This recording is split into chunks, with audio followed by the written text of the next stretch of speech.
that they do not have PowerPoint presentations, and so we will just be listening to their thoughts and able to pay attention to them. So to my left is Dan Dresner, who's a professor of international politics at the Fletcher School at Tufts University. It's a Fletcher appointment, right? Yes. Yeah. He's also a non-resident senior fellow at the Brookings Institution, and as many of you I'm sure know, a contributing editor at the Washington Post, widely published on both matters of scholarship and policy in the intersection therein. His most recent book, The Ideas Industry, I highly recommend that you have a look for those of us, which is to say all of us, who are interested both in the world of ideas and in how they are put into practice.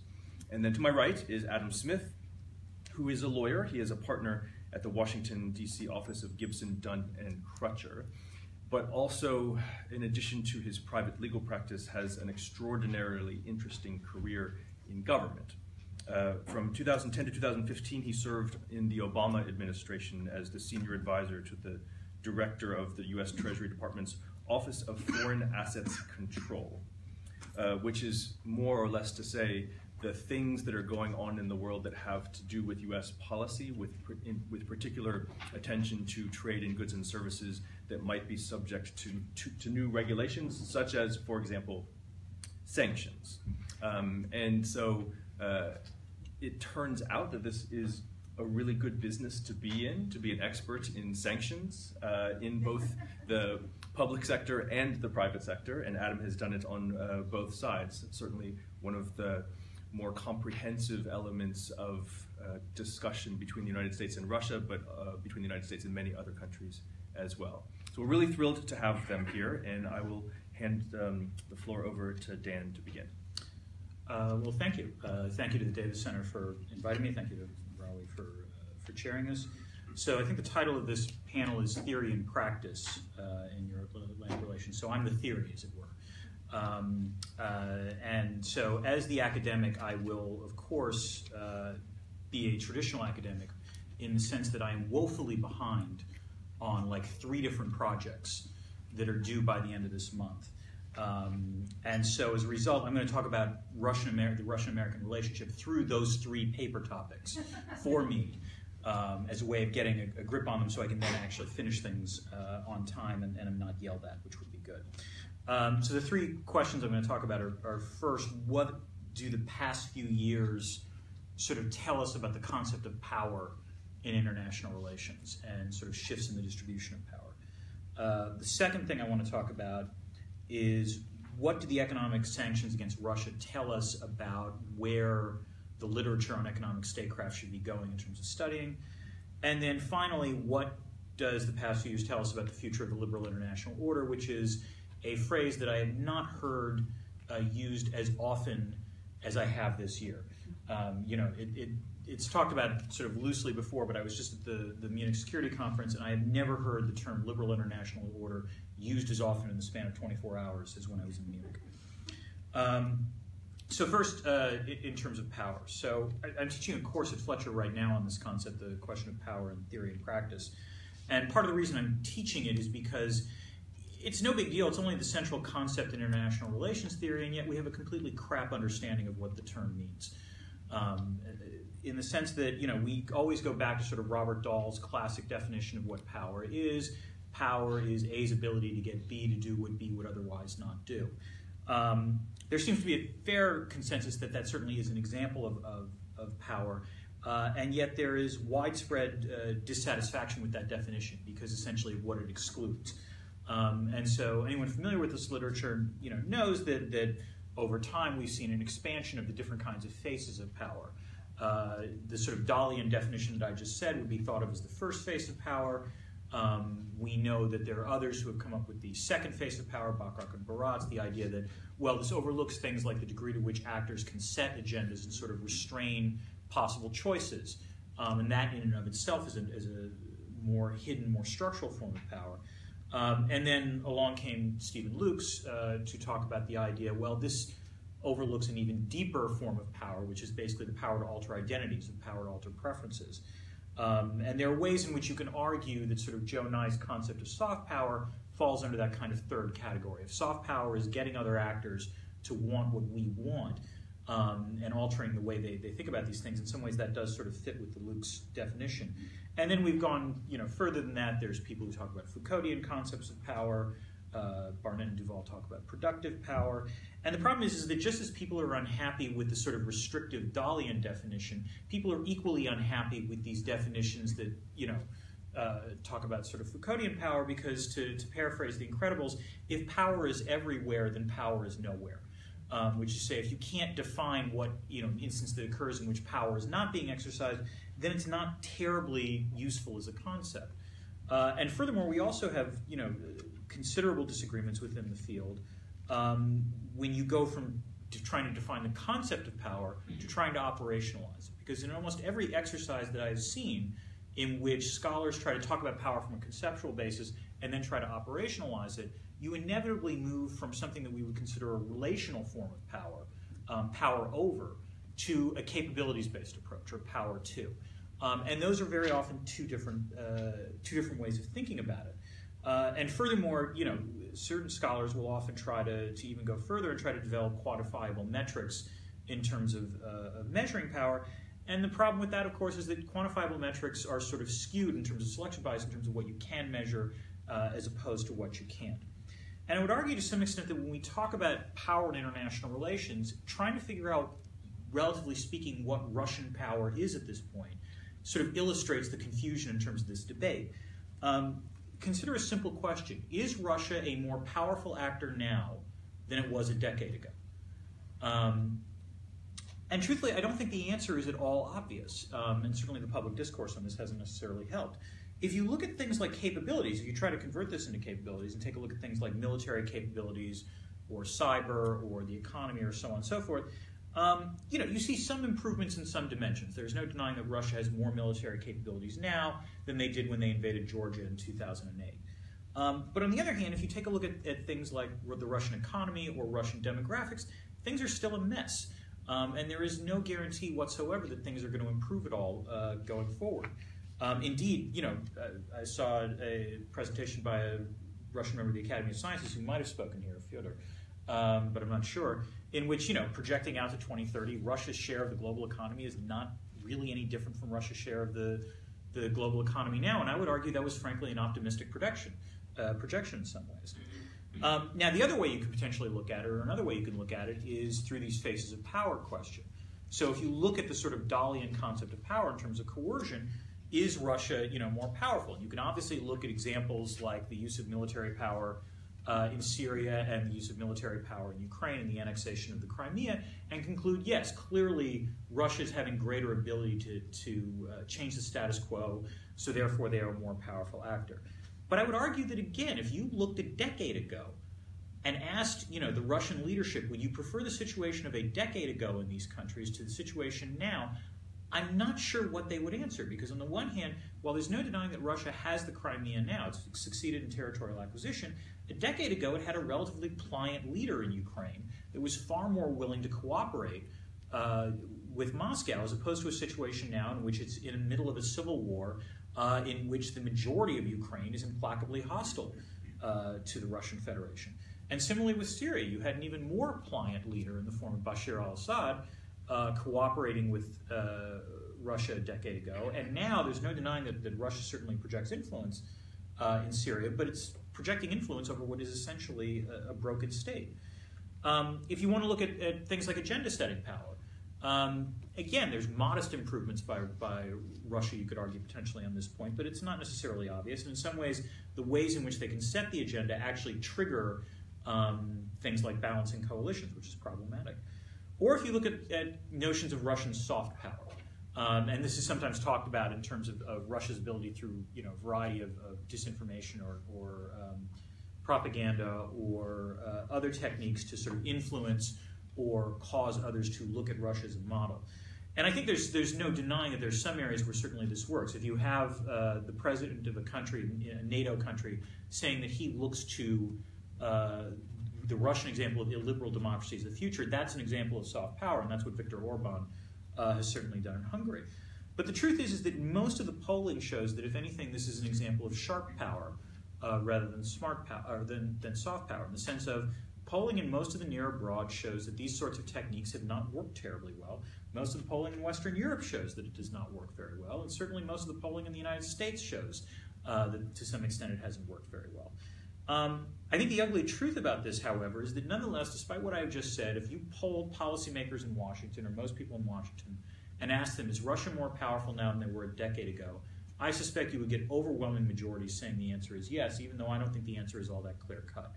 Which leads to the conclusion that the perception of power is and of itself a form of power. And this is something that Robert, this is not unique to my observation. Robert Gilpin said this more than 30 years ago, or about 30 years ago. But the truth is that Russia is perceived as a rising power, and the United States and Europe are perceived as declining. Now, there's a little more truth potentially in terms of relative power in the latter than the former, but I would argue that it is striking to me that despite decent analysis that suggests that Russia is not necessarily more powerful than it was a decade ago, the common consensus creates the reality. And as a result, Russia is treated in some ways different than perhaps its actual power capabilities are. And I would also argue that's a problematic state of affairs, potentially, because misperception is certainly one of the ways in which it leads to conflict. So the second area we can talk about is on the sanctions literature. And here I have some personal experience in that my dissertation was on economic statecraft back in the mid-90s. And I can tell you that when I was working on that, it was considered a backwater in international relations scholarship. And it was also considered, by the way, a backwater in Washington. When I would say that I wanted to work on sanctions, people would say, oh, South Africa, Cuba, not really all that important. Sanctions are symbolic acts that don't really work all that well. Why do you want to work in that? And indeed, if you had considered the debate in Washington in the late 1990s, there was genuine scorn for the idea that sanctions were a useful tool of diplomacy. Fast forward 20 years or so, and now I'm in a situation where if I go down to Washington and have these conversations, I'm on the other side. The argument I was making in the late 90s was, well, sanctions are actually a little more useful than perhaps we realize, that under certain circumstances they can yield important concessions. Whereas now when I go down to Washington, I'm like, whoa, everyone slow down. You are all way too enthusiastic about the utility of economic statecraft. And there's certainly been a renaissance in both their study and their practice.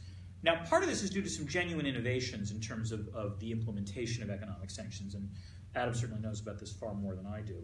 On the scholarly side, I think part of the reason there's more interest is there's simply more data that we have. There are more and better data sets about the incidence and use of economic statecraft, or even the threats of economic statecraft, and so as a result, that allows for more analysis. On the practice side, you see the rise of financial sanctions as an important tool, and the rise of targeted sanctions, that is, the sanctions of individuals and entities rather than a broad-based comprehensive embargo. All of these things have sort of led to interesting effects in the sense that you could argue the sort of classic example of trade sanctions, when you impose those, essentially you are creating market incentives to violate the sanctions. Essentially you are outlawing what would otherwise be ordinary market activity, which means you are encouraging black market activity. The utility of financial sanctions is that the nature of financial institutions and their concern with de-risking and reputation means that in some ways private actors wind up bandwagoning with the sanctions rather than essentially undercutting them. And so as a result, these have been proven to be far more potent than perhaps we'd understood in the past. And this, I think, combined with a general growing wariness about the cost of military force, have led in particular the United States to be far more sanctions happy over the last decade, I would argue, than they were, let's say, during the 1990s. And of course, this leads us, and by the way, it has also yielded to certain perceived successes, I think Iran being perhaps the most high-profile example of a perceived success on sanctions. But that leads us to the measures against Russia, and the question is whether or not that's a sanction too far, as it were. There are ways in which, straightforward analysis would suggest the sanctions have not worked. Crimea has not been returned to Ukraine, and it's not going to be. Russia is still in eastern Ukraine. In some ways, this should not be surprising. As a general rule, sanctioning other great powers does not work. Indeed, it does not work so well that it's extremely rare to look at the history and find examples of great powers sanctioning other great powers. There's a reason why it doesn't work. I'm going to defer to Adam's presentation for much of the analysis of that. From an IR theory perspective, however, I would say there are three questions that the Russia case in particular brings up that are worth investigating in terms of research on economic statecraft. The first is that one of the tough ways to tell whether or not sanctions work or not, and that's always the question that is asked, is in some ways we need to figure out the counterfactual, which is the thing we need to ask is not, did Russia pull out of Crimea, or did Russia pull out of eastern Ukraine? I don't think that's, in some ways those are ridiculously large asks. In some ways, asking for changes in territorial borders is the biggest ask in world politics. Sanctions in and of themselves will never work when it comes to that. The interesting question to ask is, without the sanctions, would Russia have pursued a more aggressive course of action in Ukraine relative to what we actually see in terms of the status quo? And I think there's modest evidence that that might be the case, but in some ways, empirically, that's extremely hard to tell. The second and related question is whether imposing sanctions against Russia, while not working necessarily within the case of Russia, did succeed as a deterrent, which is to say, did it dissuade other countries that might have also contemplated land grabs from not necessarily pursuing them because they saw what the cost would potentially be of those kinds of courses of action. In some ways, that's the even harder to determine empirically, because what you have to do is somehow demonstrate that there was another actor out there, another potential target, contemplating action, seeing what happened, and then deciding not. And there's some evidence for this, for example, in cases of non-proliferation and human rights abuses, but I don't know if we can look at that in terms of the Russia case specifically. And then finally, the third thing that's worth looking at is the degree to which a sanctions regime against Russia, a long-lasting sanctions regime, even in the case of financial sanctions, generates enough negative externalities so that it winds up undercutting the purpose of the sanctions. And furthermore, whether those externalities have sort of path-dependent effects such that even if you lift the sanctions, you're not necessarily going to alter the domestic political economy. So we can think of this in the form of whether or not it basically breeds corruption, and to a lesser extent, whether it even potentially threatens the dollar's status as the world's reserve currency. And then finally, the sort of last big theory question I would say the relationship poses in the last few years posed is, to put it gently, how do global orders die?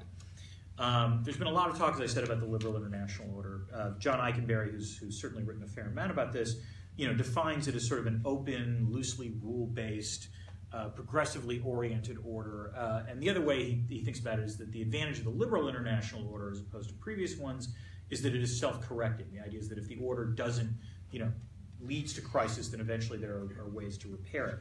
Now that's, of course, John Eikenberry's perspective. Vladimir Putin's perspective on this would be that the liberal international order is a way to enshrine U.S. hegemony in a way that dominates all other great powers, and generally would prefer to see a more multipolar world out there. The truth is that in the sort of history of world politics, most orders die through violence. They die through systemic wars. So in some ways, the situation where we're contemplating now is kind of a unique one, in that the question becomes, how do orders die in a more peaceful process, hopefully in a more peaceful process? And by any conventional metric here, Russia does not have the power to end the current global order, even though they would very much like to. And indeed, even Russians would potentially acknowledge this. Russian analysts acknowledge this. At best, Russia would be described as a spoiler and not a true rival when it comes to the global economic order. Nonetheless, there are fierce debates about whether or not this order can endure. And Russia is often cited as a cause of the ways in which the order, the rules of the game are changing. Russian actions in Ukraine, Russian cyber activities are demonstrated as evidence that, in fact, the sort of stewards of the global order no longer have the capacity to enforce the rules. So is the current global order imperiled? I would say yes, but not necessarily or entirely because of Russia.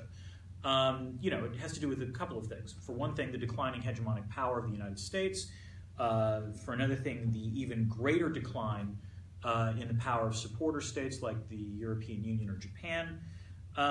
Russia's contribution, and third, the sort of domestic disarray and the rise of populist nationalism in many of these countries. Russia's contribution to these factors is marginal at best. Indeed, for all the debate about the Russian role in sort of the 2016 election here or elections elsewhere, the simple fact is that Russia, by and large, if it's engaging in these activities, is pushing on an open door, which is to say that there were already domestic divisions and high degrees of polarization within these societies. So in some ways, what Russia is doing is not necessarily all that different. Absent a war, I think the question in which the way that global orders can end, one is that simply the hegemonic power could potentially change its mind, and we might actually be in the middle of that. in terms of witnessing that. But I do think there is another way in which it can happen, and this is where Russia might play a role, which is another way in which global orders dies through the accumulation of sufficient numbers of hypocrisies so that essentially it becomes impossible to defend even the sort of husk of the global order. So, Stephen Krasner has talked about the idea of sovereignty as an institution being what he would call organized hypocrisy. The idea that it is an institution that is constantly violated, or a regime that is constantly violated, and yet nonetheless enough actors embrace the idea so that the idea itself is never undercut. It's not legitimately undercut. So yeah, there might be norm violations of sovereignty, but so long as the violations are enforced or the violations are punished, then potentially the order itself doesn't necessarily dissolve. And indeed, there's even a concept that Henry Farrell and Marty Finnemore have talked about of hypocritical power, which is the idea that a hegemon can simultaneously articulate a set of principles about the way the world works, violate those principles itself, and everyone is aware that those violations occur, but nonetheless are perfectly willing to look the other way because it's violating them for reasons that might fundamentally actually sustain the order. The problem is that I think if orders acquire too many hypocrisies or accumulate too many hypocrisies, then eventually actors stop even adhering to the nominal notion that the order exists. And that's when, in some ways, these things collapse. It's almost like Thomas Kuhn's concept of paradigms within social science, which is eventually, people are doing normal science, and then eventually enough contradictions accumulate so that you have to acknowledge maybe we need a new paradigm. And here, I would argue that Russia's real contribution, to some extent, in terms of disrupting the liberal international order as we understand it, is the promotion of ever more hypocrisies in terms of relative to the existing rules of the game.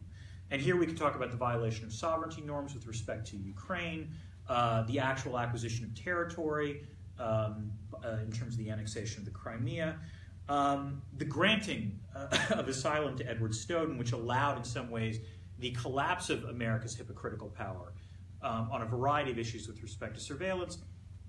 And in some ways, and I'll close with this, the general Russian notion of what is called whataboutism, in terms of if Russia is punished for or criticized for violations of particular orders, the way in which Russia responds by saying, well, what about what the United States has done here or here or here or here?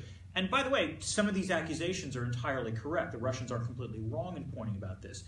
But to do it now in an era in which you have Donald Trump saying, you think we're so pristine in international affairs when asked about Putin. Again, it is like pushing on an open door on this point. And I'll close with that thought. Thank you, Dan. Adam, yes, please. So I'm going to sort of take the policymaker side and sort of talk to you a little bit about sort of the tools we're talking about and when we were facing a crisis in the Obama administration with respect to Ukraine, Crimea, et cetera, how we sort of dealt with it. I think within the confines, in some respects, writ large of what Dan was talking about. But I think you'll see that when the rubber hits the road, a lot of sort of thought processes sort of give way to what needs to happen immediately. And so you get frankly, a pretty messy policymaking process.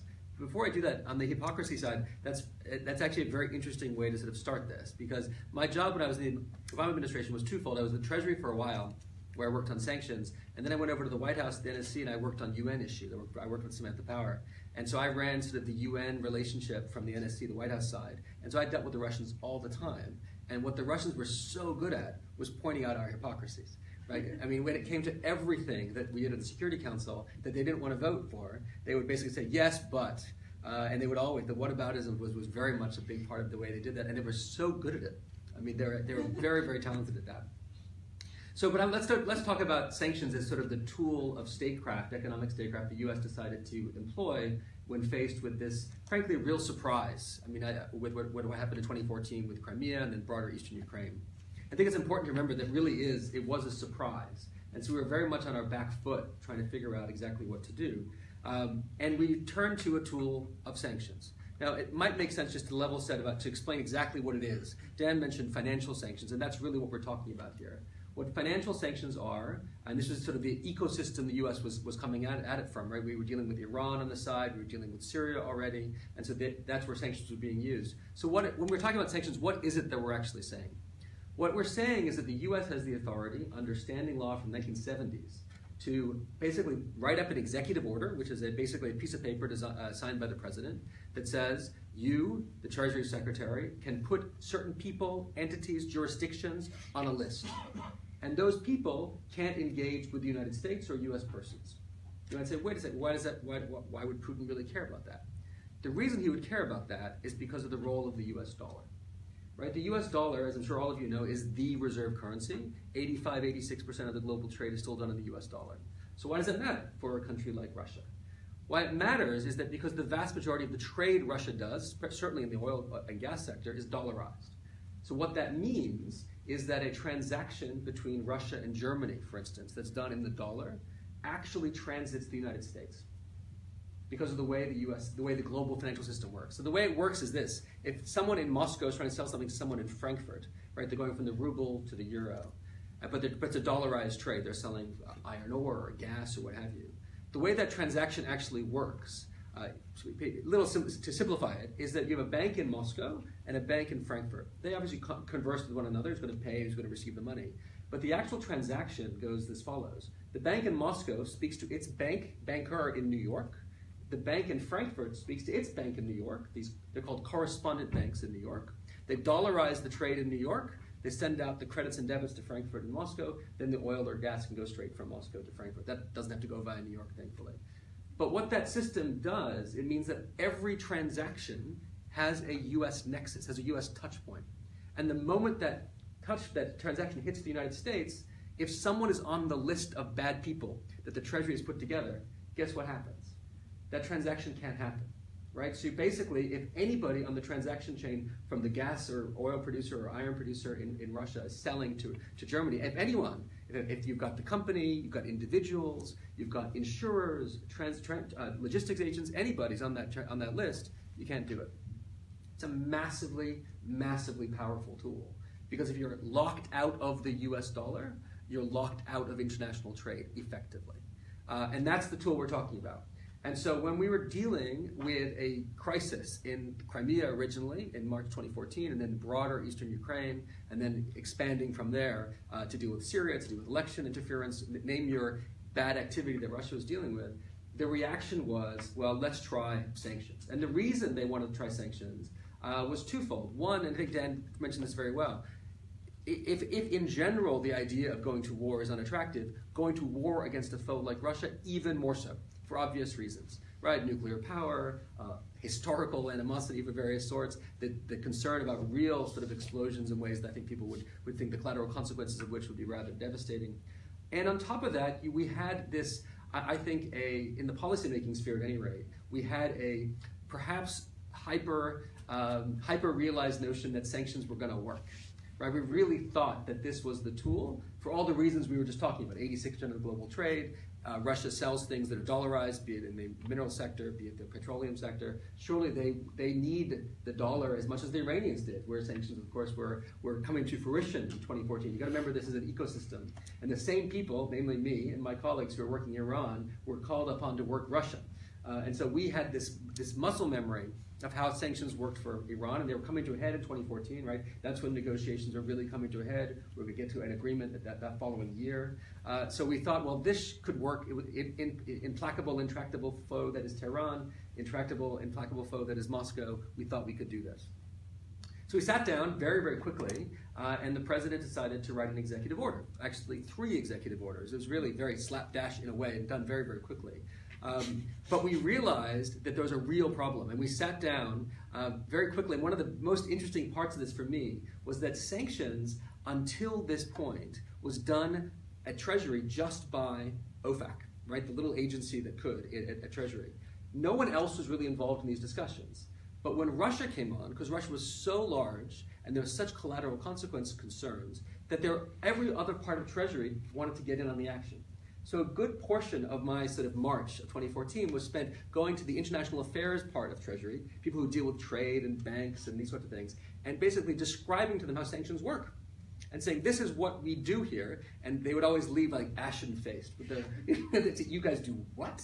Why would you do that? We promote trade, not to stifle it. But so they came in, And we realized, because they needed to be part of this discussion, because we realized very quickly on that Russia was unlike any other foe the U.S. has ever dealt with sanctions. The big problem with Russia primarily was that it was big, right? The Russian economy, it was a true G8 economy, right? It was twice the combined size of any other economy the U.S. has even touched with respect to sanctioning. Much, much more globally integrated. In fact, since '89, right, the whole idea of U.S. relationship with Russia was bringing them closer and closer into the West. And so, as you might imagine, the tentacles from the U.S. into Moscow, but especially from our European allies into Moscow, were incredibly rich and interdependent. And so we realized very quickly that this was a real problem. And there was became very personal for us when we realized that in the Iran context, the answer to this Crimea incursion would have been very simple. You just blacklist all the banks, you blacklist all the people, all the companies that are involved, and you let them basically suffer. The problem was, and a very personal, and again, this is how policymakers think, is that the average American retiree, right, in their 401k retirement account, had Russia exposure, right? The average American retiree had Russia exposure, often with respect to the banks or companies that we were going to sanction, which meant that the old line, I'm sure many of you heard of, what plays in Peoria, right? In this little town in the middle of Illinois, we actually had to care about what plays in Peoria.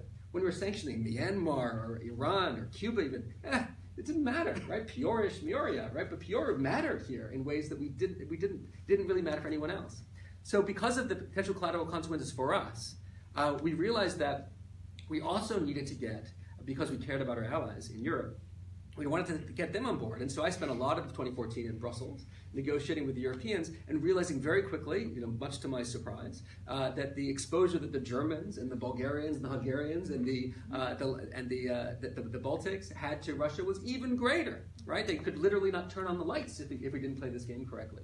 So it was this incredible complexity with realizing that this tool, which was a real hammer with respect to Iran, with respect to Myanmar, with respect to Cuba, we can debate how effective it was in each of those cases, it could not be used in the same way, because the collateral consequences for us as purely personally, and let alone for our core allies, was just too great. And so we realized two things. One, we realized that we can't do this on our own, because even though we had exposure to Russia, the exposure that our allies had, the more effective tool was Germany standing up to Russia rather than the US standing up to Russia, because the nature of those economic relationships were so much deeper, so much more important. But on top of that, we realized that we couldn't do this crazy sort of hammer that everyone, I think, really wanted to do. So the result was this incredibly complicated system. And when I speak to clients of mine or other governments now that I'm in the private sector, I often start with an apology that this was what we came up with, and then I blame the Germans very quickly, because it really is their fault. There are three types of sanctions we decided to put in place. And you can see it became more and more nervous as we went forward. The first one was the easiest one. That was, we're going to sanction people, actual individuals, who were associated with the Crimea incursion and the Eastern Ukraine incursion, and we're going to put them on lists, right? So we put a bunch of people on lists in that regard. Pretty easy to do. We didn't get anywhere close to President Putin. These were sort of some members of the Duma and some sort of provincial leadership and sort of the Yanukovych sort of acolytes, these sorts of folks. Pretty easy to do, and frankly, not sure what the impact would be other than the notion that these are bad actors from the U.S. government perspective. Then we decided to go a little broader. We went after the first group of oligarchs. Right? The idea was that these oligarchs, this was the thought, are very powerful people, very close to President Putin.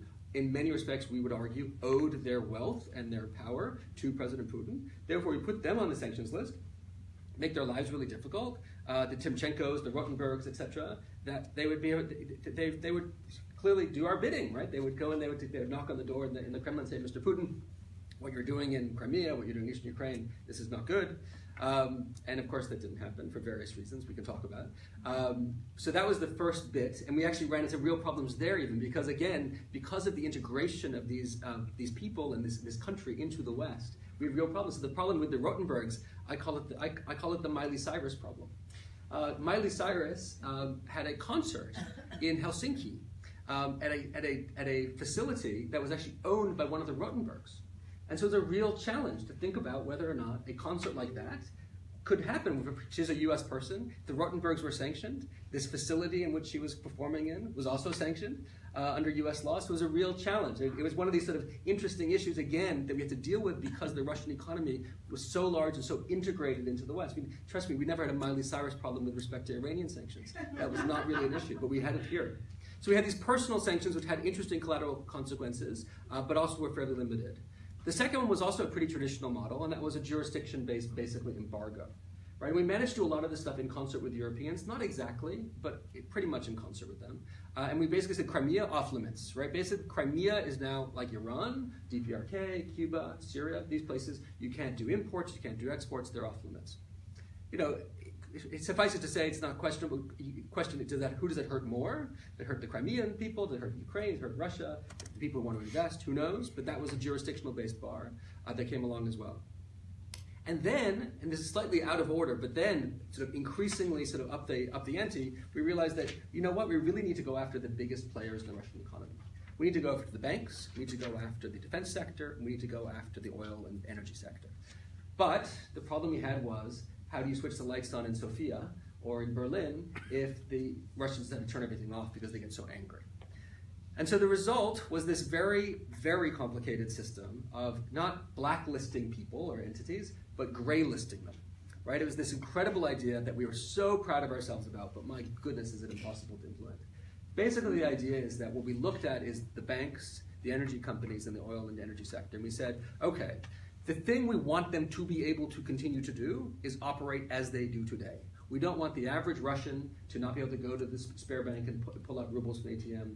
We want Rosneft to still be able to pump out the oil in the Siberian wells so that we don't spike oil prices. Remember, in 2014, there was actually a concern about spiking oil prices. That was another concern. We look at it at this day and age, it's a little silly to think about, but that was a concern from the policymaking perspective. And so we want them to continue to operate today. What we want them not to be able to do, what we want them to think really hard about, is their future, right? So we want them to think, what are we going to do tomorrow?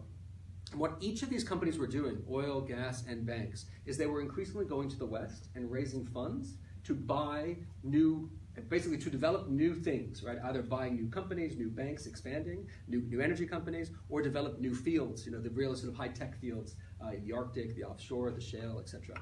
And so we decided what we're going to do is we're going to impose sanctions on these entities in a very limited fashion. We're going to say, right, if you're a big bank in Russia, Sberbank, VTB, etc., you can do anything you want from a U.S. perspective. However, you can't come to the West and raise paper, right? You can't new debt or equity, right? You can't do that with a long-term debt or equity. And then oil and gas, we said the same thing because they were coming to the West to buy up banks essentially and expand into the West. In the oil and gas sector, we wanted them, again, to continue operating today as they were. We want them to think about their future. And so we said they also can't come to the West. They can't come to the West for two reasons. They can't come to the West to raise money, and they also can't come to the West and use our technology. Right? Because when it comes they needed our money, because that's how they're doing financing, but they needed our technology because, again, the new wells, not the Siberian wells, but the offshore, the Arctic, relied upon Western technology almost unilaterally. Right? So we needed the EU, we needed the Norwegians, we needed the Canadians, right? The US, the people who actually had this technology, to basically say, no more technology to Russia. You can continue working on your current wells, but that's it. So that's the gray list sanction. They're called sectoral sanctions, which is a terrible name because it's not really how they work. But so that's sort of where we were ending up. And then we had a very interesting reality that these tools that we had, there's no brain surgery behind them. Anyone can do them, and lo and behold, Russia did. So Russia retaliated, and they imposed these sanctions that I think were counterproductive.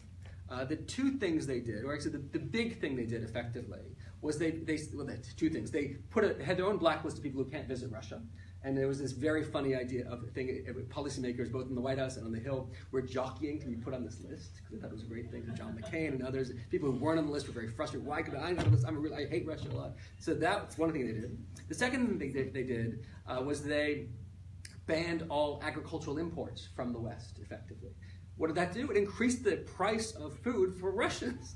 And so you remember these crazy pictures of bulldozing Dutch cheese in like St. Petersburg. That's what you're dealing with here. And it not only did it impact Russia, it impacted places like Kazakhstan and Tajikistan because a lot of their food came through Russia, right? So Polish apples, which was the quintessential good here, usually the way they got to Kazakhstan was via Russia, and Russia would impose this massive tax or deny the access at all. And so the Kazakhs who I met that summer were saying, we don't have any apples because of the Russians, because of their retaliation. And this actually paid to a very interesting idea that we kept thinking about, was the retaliative authority of a place like Russia. And this is where sanctions, I think, why they're so attractive for the US, is that very few countries can retaliate appropriately, right? In fact, there aren't that many. Why? Because, again, what we're leveraging from a US perspective is something that no one else has, namely access and the ability to transact in our currency. No one else can do that. And so what a very smart sort of economist at the Treasury explained to me after his jaw went off the floor after I explained how sanctions work, he said, the difference here is that every country can retaliate against the US, including Russia. But the harm they can exert on the United States is microeconomic, not macroeconomic. Right? The U.S. can actually impose macroeconomic harm on a jurisdiction, right? GDP reduction. If Russia wanted to play hardball, they could certainly do things like banning titanium or other things that certain industries in the United States really require, and they get a disproportionate amount from Russia. Would that hurt those industries? Absolutely. Absolutely hurt them. Would it hurt the GDP of the United States? Very unlikely. Right? Because again, the system, it's an unfair advantage the U.S. has, and they play into it. So moving down sort of the timeline here. So we had these sectoral sanctions in place, dealing with Russian retaliation. And then there was a bit of a stasis, I would argue. There continued Russia decided to get a bit more aggressive outside of the Ukraine-Crimea theater. They became more active in Syria. And so there became sanctions that we imposed on them for Syrian activity. So it was this very, very complicated system whereby we had sanctions on Russia for Russian activity and Syrian activity, and even Iranian activity in some respects, because there was a big Iranian bank in Moscow at the time. And so there was this stasis until the election. Right, so the election happened, and immediately things just blew up, as I'm sure many of you saw on TV, with respect to what the new administration was going to do or not going to do with Russia. There was a lot of concerns, of course, about Russian interference, and one of the President Obama's last acts in office with respect to sanctions on Russia was imposing brand new sanctions just before New Year's in 2016 on Russia for the interference. And they sanctioned the GRU and the FSB, right? Pretty significant things to sanction in some respects, questionable in other ways, because it's not clear to me that the GRU and FSB really used the US dollar in the same way that a trader would. But anyway, they did that. And then the other thing that President Obama did very quickly, and he wanted to make sure that this was in place, is he wanted to figure out if there was a way to tie President Trump's hands from removing those sanctions. Right, so this is where the analysis of sort of international relations meet the rough and tumble sort of domestic politics. Right, so President Trump potentially wanted to remove all the sanctions. And remember how I explained how sanctions work, is that sanctions work through an executive action, right? Who's the executive? The President of the United States. And so when President Obama is the executive, an executive order imposing sanctions is his will. Lo and behold, someone new sitting in the Oval Office, there's a new executive. And an executive order can be deleted just with the stroke of a pen, much as it can be written with one. And so there's a real concern that Trump would get into office January 20th of last year, and the sanctions would disappear like that. That arguably was never going to happen for various reasons, but Congress then, talk about messiness, decided to put its foot down and said you can't do that anyway. Because even though executive orders can be deleted by the president, law cannot be. Right? So law comes above executive orders. In fact, as a purely legal matter, what an executive order is doing is implementing the law. Right? It's an executive order that tells the agencies of the federal government how to write a regulation, regarding sanctions in this case, that imposes a congressionally mandated law. So what Congress did is they wrote a law that was passed over a veto-proof majority in August, basically tying the president's hands, potentially into perpetuity, saying you basically can't remove these Russia sanctions until all these crazy things happen, sunset provisions, they're out of Crimea, and Putin has apologized, and all sorts of other things, which of course aren't going to happen. And so now we're in this really odd situation that Congress is on the front foot with respect to Russia sanctions, but is still relying upon the president to impose them. Because at the end of the day, if the president wants to ignore the will of Congress, he can be held in contempt, he could be violating the law. But if you have a president, and perhaps my politics are exposed here, who doesn't care about the law, or cares less about the law than perhaps he should, even a law that requires sanctions can be ignored. And arguably we saw that at the end of January, when couple of things were supposed to happen with respect to the imposition of sanctions. There was supposed to be a list of oligarchs that you might have seen, and then a list of senior members of the Russian of the Kremlin. And so people on the outside were thinking, goodness, there's going to be a very sophisticated list. There'll be some real analysis here with respect to who's an oligarch, who's really part of the Timchenko, Rotenberg sort of crowd. Maybe we'll sort of, there'll be a real outcome here. And the end result, of course, as I'm sure you know, was a cut and paste job from the Forbes billionaire list, including with spelling errors. Right? It wasn't even like we're going to try to do this. It's like there was a real attempt. They just took the Forbes list. And on the Kremlin side, right, senior members of the Kremlin sort of administration, it literally was the phone book of the Kremlin, right? So Sergei Lavrov, right, is the foreign minister of Russia. We knew that. That's not new information for anybody. And so so he didn't really do anything there. I mean, I think so many in Congress were very frustrated by that. There's a classified report that was a part of that. We don't know what's in that. Maybe there's more to it than that. The other thing which he didn't do is there's another section of this law that said you need to impose secondary sanctions, which is sanctions on non-US parties for engaging in transactions with companies that are part of Russia's intelligence or defense sectors. That didn't happen either, right? And the argument was that, well, they've all been deterred, therefore we don't need to do it. Now the reality is that when I was in government and I was imposing secondary sanctions on Iran, that was our argument as well. In fact, we only ever imposed secondary sanctions against 2 financial institutions for engaging with Iran. That didn't mean there weren't more institutions that could have done it. Just after they saw my pretty face and others, they decided it was not worth it. We're not going to lose the US dollar access because we want to engage with Iran. And so maybe that's what these companies who were going to be engaging with the intel sector companies or the defense sector companies were thinking about. But I tell you, the rubber hits the road in a few months when the Turkish government apparently is going to be buying S-400s from the Russians, which will be a public multi-billion-dollar transaction that clearly fits into these restrictions. And so if Trump's feet are going to be held to the fire here, it's going to be on that issue. And so we'll see what happens. But this Congress, so what I'm trying to sort of explain is the messiness of the policy process, which is probably not a surprise. I would argue it's probably messier now than it was even under Obama, but it was still very messy in a much more sort of thoughtful administration. It's a very messy process, and it's inherently reactive.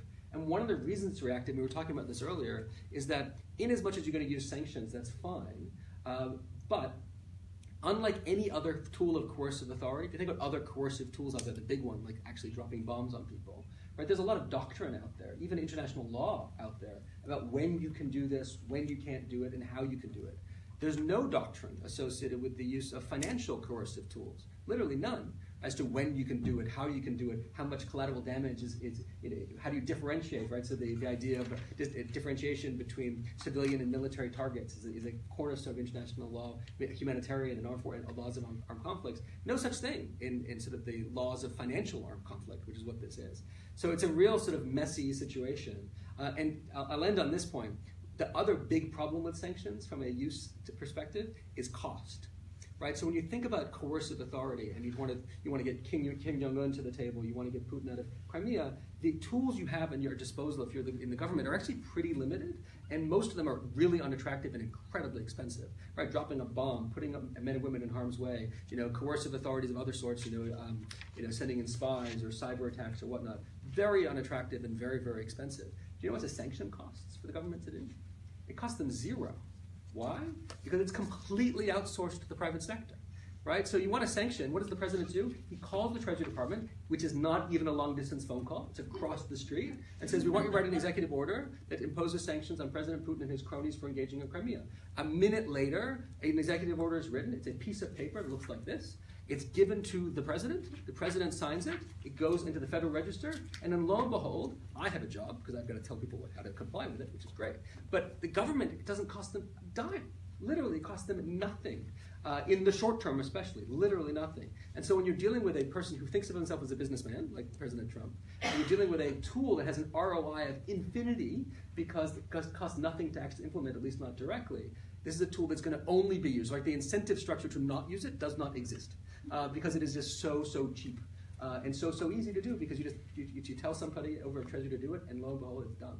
And so I think the long story here is that I don't see sanctions on Russia going anywhere, certainly with Congress is doing it. It's Congress sort of continuing its activities. And I also don't see sanctions as a general rule going anywhere either with respect to other jurisdictions as well, just because the incentive structure and the muscle memory is just so great that I would be surprised if they pull back from the use of sanctions anytime quickly. And just to give you one metric on that, since President Trump has been president, more than 1,200 people have been added to the sanctions list. The list is only about 6,000 members long. Right, so President Trump's been adding at an unbelievable clip, again, because it costs nothing to do, and that there is some impact, arguably, on the side. So with that, I'm going to finish. All right, thank you both very much for those reflections. Why don't we open it up for questions and commentary? And Igor, yes, please.